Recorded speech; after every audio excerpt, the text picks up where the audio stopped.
Good morning. We are extremely pleased that you're here. It is good to come together for the purpose of co-creating. Do you agree? Yes. You're knowing what you are wanting? Sort of. It really is co-creation at its best. You are so much more than you know. You see yourselves in these individual clumps, sitting on chairs, but you are extensions of so much more, and the whole of you is present everywhere you go. You were source energy before you came into these physical bodies, and the larger part of you still is. You are an extension of that, a representation of that, a very important representation of that. And sometimes you are so blended that the whole of you is present in a conversation, in a moment, in a thought, in an idea. Sometimes, in fact, more often than not, in your human form, you do, without meaning to, a fairly extensive job of pinching yourself off from who you really are. Anytime you are feeling any negative emotion, no matter how mild or extreme it is, that negative emotion is the indication of the pinching offedness. Spell check does not like Abraham very much.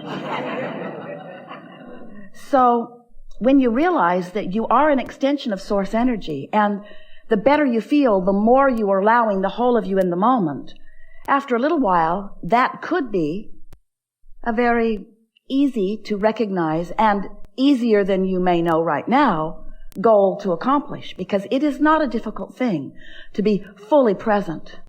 Scientists are talking a lot, especially these days, about how much of your consciousness, they're calling it brain, you are actually utilizing, and they've determined that it's not that much. And we want you to understand that your brain is not a storage cabinet. It's not where your experiences have been stored. You are a transmitting and receiving mechanism. You are a vibrational interpreter. And your consciousness is about vibration.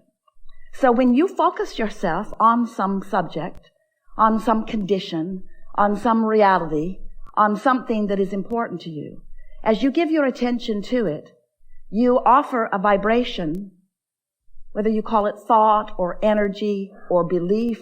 It's all vibration. It's all what you are doing with your focusing mechanism here and now. And the only thing that you ever need to hear or understand or practice, the only thing that matters in order for you to fulfill your reason for being and to live happily ever after, you got to understand the relationship between the non-physical vibration that is you, that is always vibrating, and you in your physical form. In other words, it's the matching or the mismatching of the vibrational frequencies of these two important perspectives that equal you. If you were really tuned in to who you are, there would be one frequency. It's the frequency of who you are, not a frequency of wanted and belief. When you want something that you doubt, you've got two frequencies going on. And the reason that you have two frequencies going on is because in the moment you identify something as a desire, the larger part of you becomes fixated on that desire. So when the larger part of you is focused upon what you want, but you are in any moment in time focused upon its absence or its unlikelihoodness,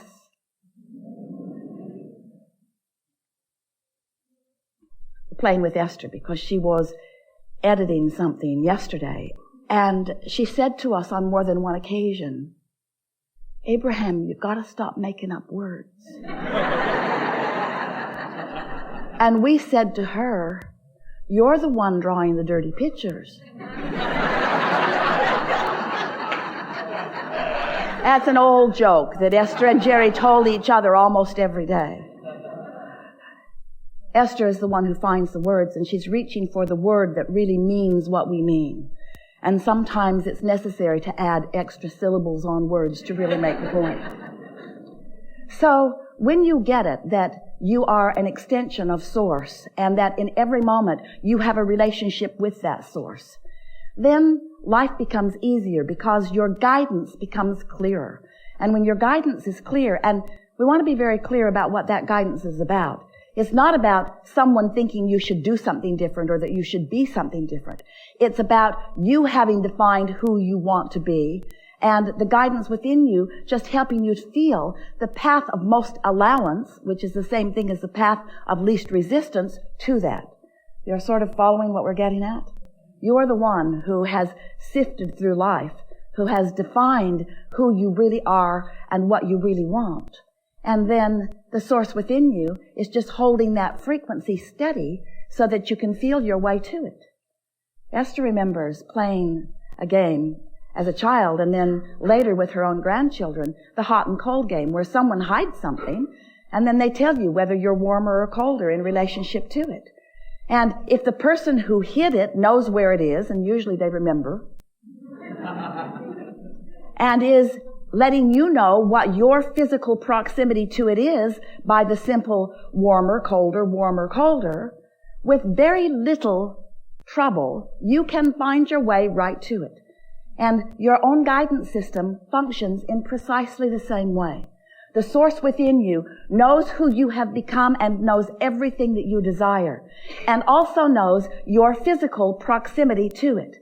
But even more important than your physical proximity to it, we want you to focus upon your vibrational proximity to it, because until you get your vibrational proximity sorted out, you cannot physically realize the things that you want. If you want something that you doubt, your vibrational proximity is all out of whack because you are emitting a signal that keeps you from realizing where what you want is or how to go about it. So, for a while, we were calling this gathering the science of deliberate creation. Science because it's ongoing and you get better and better at the discovery of it. And because once you discover something and you establish that solid basis within you, it provides the next jumping off place for more and more and more and more and more. Deliberate because you want to be deliberate about what you're thinking about. Creating by default is no fun at all.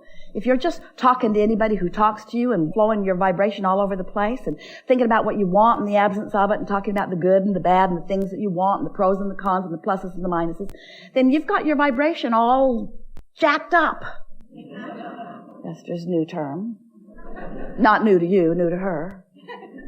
So when your vibration is all out of whack like that, then you have no reasonable control over how your life is unfolding. And you have a rough ride. So we want you to understand that through your life you have defined, even without words often, at every level of your being, improvements. You were born to do that. You came into this physical time-space reality with a very clear intention of sifting through in order to determine your personal preferences and improvements. And you do that all day, every day, whether you know that you are or not. When someone is rude, you want a nicer world. When you're rude, you want a nicer world. When you don't have enough of something you want more of it. When you've got something you don't want, you want an improvement in that situation. In other words, all day, every day, you are defining your desires. It's why we like to begin. Do you know what you are wanting? But that's only a small part of the equation, because defining it and being a vibrational match to it are two different things. And your words, no matter how much you say the words of what you want, the universe is not hearing your words. The universe is responding to your vibration. An easy way to understand that is the universe isn't listening to what you say you want. The universe is responding to your vibrational practice about it. So if you really want something, but you really doubt it, and the dominant vibration within you is, it's not working and I don't know how to make it work, and the feeling within you is one of being lost about it, the universe cannot deliver to you a path that's going to be an easy path to it, because you've got a frequency going on that is making it not possible for you to realize the path. Seth, you know about Seth?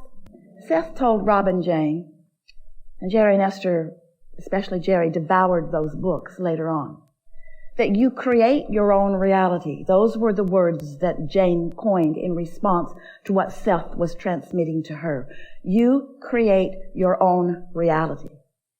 And today, we would like to say to you that, yes, indeed, you create your own reality. But there's a word that we would like to insert that will make it easier for you to understand. You create your perception of reality. You create your perspective of reality. You create your vibrational ability to see reality. You realize reality based upon what you are doing vibrationally.